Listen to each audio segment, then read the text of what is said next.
A day in my life as a domestic helper dito sa bansang Hong Kong. Bago nga ang lahat, nais ko muna kayong batiin ng magandang araw.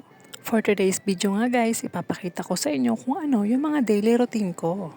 6:30 nga ng umaga ay tumutunog na yung alarm ko. Pero syempre, hindi muna tayo babangon. Kailangan pa namang another 10 minutes. Ang sarap pa talagang matulog kapag may trabaho, lalo na ngayong napakalamig ng panahon dito sa Hong Kong. 7:30 na nga ito ng umaga at nakaalis na nga yung mga bata papuntang school. Dito sa employer ko, hindi ako naghahatid at nagsusundo ng mga alaga ko. Yung kuya kasi is primary na kaya nag-school bus na lang siya. At si Muy naman ay doon siya pumapasok malapit sa trabaho ni Madam. Kaya isinasabay niya lang ito kapag pumapasok siya. At hindi rin ako nagpre-prepare ng breakfast nila. Si amo ko kasing babae ang nagpre-prepare ng mga breakfast nila. Bago yan siya umalis, ay nagluluto na yan ng breakfast ng mga bata, which is boiled egg lang naman at ng mga fruits. Ewan ko ba dito sa amo ko?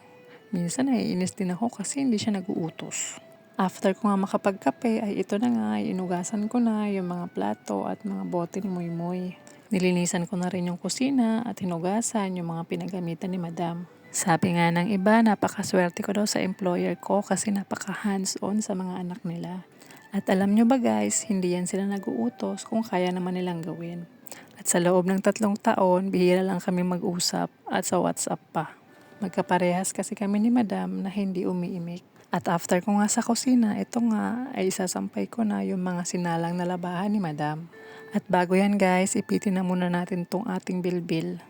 Alam nyo ba guys, ito yung pinakauna kong binili para sa sarili ko dito sa Hong Kong. Kasi yung nasa Pinas ako, hindi ko afford yung ganito. Yung nabibili ko lang is yung mga tig 150 sa Shopee. After ko nga dyan magsampay, ay nagligpit muna ako ng mga higaan nila. Then, nag-vacuum na rin ako. Mabilis lang naman mag-vacuum dito dahil maliit lang naman yung bahay. Then, naalala ko pala yung lagayan namin ng mga sapatos is maalikabok na. Kaya ito, pinunasan ko lang muna yung mga nakikitang mga lugar. Ewan ko ba guys, noong una, halos nilalabas ko pa lahat ng sapatos na yan dyan para linisan.